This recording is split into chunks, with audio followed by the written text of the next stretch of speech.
بسم اللہ الرحمن الرحیم۔ السلام علیکم ناظرین، آپ یوٹیوب چینل دیکھ رہے ہیں، میں عمران خان ہوں۔ عمران خان صاحب کے حوالے سے میں نے آپ کو کل کہا تھا کہ جو پاکستان تحریک انصاف کے لوگوں نے یا اوورسیز پاکستانیوں نے یا جو پاکستان کے عام لوگوں نے رد عمل دیا آرمی چیف کے اسٹیٹمنٹ کے بعد، اور یہ رد عمل تو ابھی آ رہا ہے، میں نے بہت ساری خواتین نے رابطہ کیا، ان کے میسیجز آئے اور وہ اپنے دل کے جذبات بتا رہی ہیں۔ وہ یہ کہہ رہی ہیں کہ ہم نے تو اتنی تباہی کبھی خواتین کے خلاف پاکستان میں دیکھی نہیں۔ وہ یہ کہہ رہی ہیں ایسا تو کبھی پرویز مشرف کے دور میں نہیں ہوا، ایسا تو کبھی ضیاء الحق کے دور میں نہیں ہوا خواتین کے ساتھ،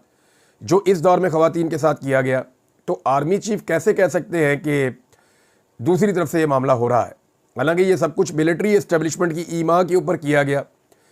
اور یہ اس حکومت کو بچانے کے لیے کیا گیا۔ معاملہ تو پولیٹیکل ہے نا، تو اس کے اوپر رد عمل آ رہا ہے لگاتار۔ اور میں نے آپ سے کہا تھا کہ یہ جس قسم کا ایک خوفناک ریئیکشن آیا army chief general Asim Munir کے اسٹیٹمنٹ کے بعد، تو یہ آبویس تھا کہ اس کے بعد پاکستان تحریک انصاف کے گرد شکنجہ کسا جائے گا۔ کیوں دیکھا، پاکستان کی ملٹری اسٹیبلشمنٹ یہ سمجھتی ہے کہ وہ پاکستان کے مالک ہیں اور باقی سارے یہاں پہ کمی کمین رہتے ہیں، لہذا جب بھی کوئی ان کی کسی پالیسی پہ تنقید کرتا ہے یا ان کی کسی بات کو ڈینائی کرتا ہے یا اس کے خلاف کھڑا ہوتا ہے تو پھر اس کو رگڑا دیا جاتا ہے،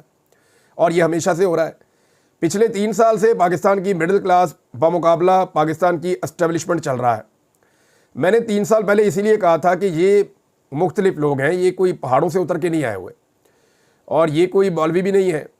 یہ کوئی پسا ہوا طبقہ بھی نہیں ہے، مڈل کلاس ہے پاکستان کی، یہ آپ کو ٹکر دے گی۔ میں نے یہ کہا تھا نا کہ آپ کو ٹکر کے لوگ ملیں، تو ایکچولی 3 سال سے یہی ہو رہا ہے۔ جب بھی کوئی ظلم اور زیادتی ہوتی ہے، لوگ بڑی شدت سے اس کے خلاف بولتے ہیں، وہ غلط چیز دیکھتے ہیں پوائنٹ آؤٹ کرتے ہیں، وہ غلط ہوتا ہوا دیکھتے ہیں تو اس کے خلاف بات کرتے ہیں، اس کی وجہ سے ایک رد عمل آتا ہے۔ یہ لوگ ڈرے ہوئے نہیں ہیں، خوفزدہ نہیں ہیں، یہ دیکھتے ہیں آرمی چیف غلط بات کر رہے ہیں تو آرمی چیف کے خلاف وہ بول دیتے ہیں، ڈی جی آئی SPR نے کوئی جھوٹ بولا ہے تو ان کے خلاف بول دیتے ہیں،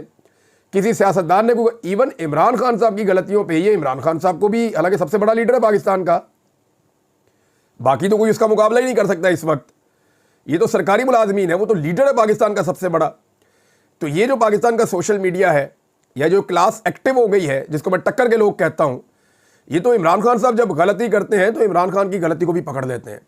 PTI کسی غلط بندے کو ٹکٹ دے دے، منسٹر بنا لے یا اس کو کوئی عہدہ دے دے تو اس کی ایسی تیسی پھیر دیتے ہیں، 24 گھنٹے میں فیصلہ واپس لینے پر مجبور کر دیتے ہیں۔ لیکن اسٹیبلشمنٹ کی ایک بڑی خرابی یہ ہوتی ہے کہ جب بھی وہ یہ دیکھتے ہیں کہ ان کے خلاف کوئی چیز ہو رہی ہے یا وہ شرمندگی محسوس کرتے ہیں، تو بجائے اس کے کہ وہ اپنے آپ کو ٹھیک کرنے کے، وہ ان لوگوں کو خراب کرنا شروع کر دیتے ہیں جو نشاندہی کر رہے ہوتے ہیں۔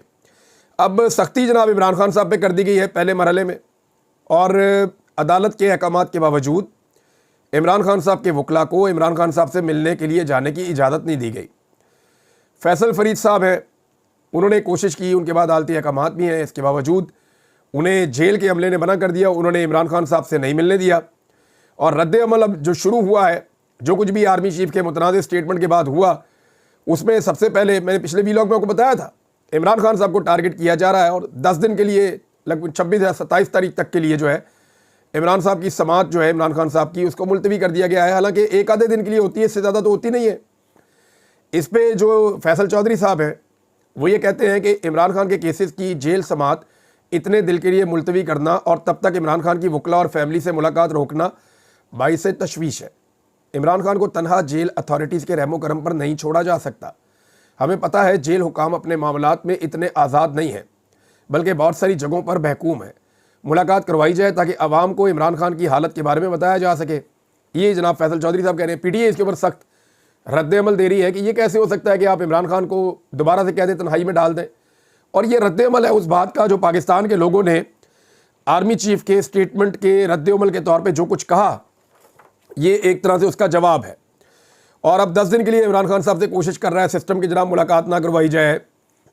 عمران خان صاحب کو پھر کہہ دیں تنہائی میں رکھا جائے، انہیں پریشان کیا جائے۔ لیکن اس مرتبہ پاکستان تحریک انصاف بڑا سخت موقف اپنائے گی، اور میری کچھ لوگوں سے بات ہوئی ہے، وہ ایک اسٹریٹجی بنا رہے ہیں۔ حتیٰ کہ پنجاب کے اندر عالیہ حمزہ صاحبہ نے کہا کہ ہم پورے طریقے سے پورے زور کے ساتھ اس کا مقابلہ کریں گے، ہم عمران خان کو کسی صورت اکیلا نہیں چھوڑیں گے،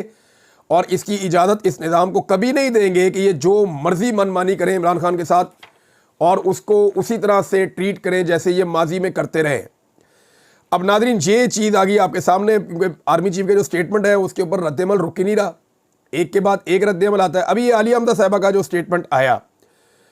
رد عمل کے طور پہ، میں وہ اسٹیٹمنٹ آپ کو پڑھ کے سنایا، تو وہ یہ کہہ رہی ہیں کہ زرتاج گل کو